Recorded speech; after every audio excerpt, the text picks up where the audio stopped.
Imagine generating $40,000 in a single year just by renting out tables and chairs on the weekends.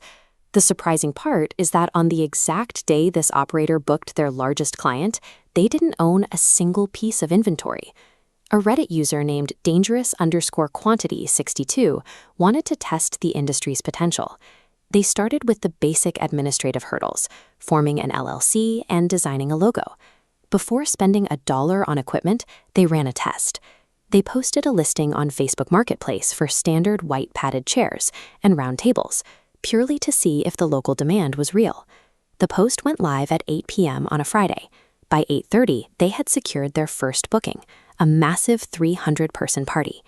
In the event industry, the demand for basic gear is often so high that you can validate your market and secure your first clients before ever purchasing the equipment. Before we break down the mechanics of this scale, we need to address the legal requirements. This is not investment advice. The content here is for informational purposes only. Replicating these results requires your own independent market research and a personal assessment of the financial risks involved in any new venture. The blueprint for this growth follows a specific sequence. Step 1 is validating the market by posting ads for high-demand items, like standard folding chairs, to gauge local interest. Once a lead responds, you meet the client to secure the booking and collect a 50% cash deposit. You then combine that deposit with your starting capital to buy brand new equipment well before the event date. On the day of the event, you deliver the gear, set it up, and collect the remaining 50% balance. From there, those early profits are strategically reinvested into more inventory to prepare for the peak seasons in early spring and late summer.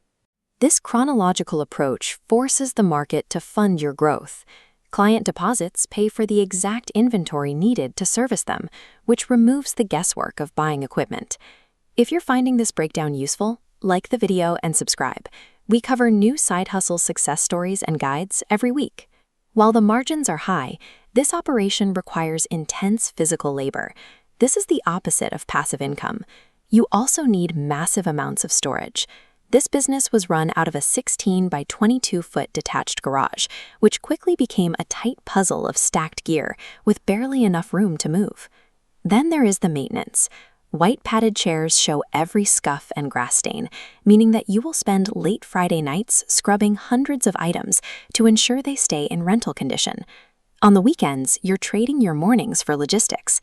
You'll spend hours before noon driving a trailer across town to handle deliveries and pickups. Success in this industry demands significant sweat equity and the sacrifice of your personal weekend time during the busiest months of the year. The trade-off for this physical exhaustion is total control over your schedule. Once the gear is paid for, you decide how much you want to work. This chart highlights the flexibility. You can scale back operations or push hard when demand peaks. A light weekend might bring in $200 for a few hours of work, while a fully booked schedule can generate $3,000 in a single Saturday. Even though it isn't passive, this is a highly scalable engine that converts your time and effort into high-margin cash on your own terms. For more detailed guides, visit HustleGrower.com and grab our free Book of Side Hustles. And let me know in the comments, would you be willing to scrub 300 chairs on a Friday night for a $3,000 payout?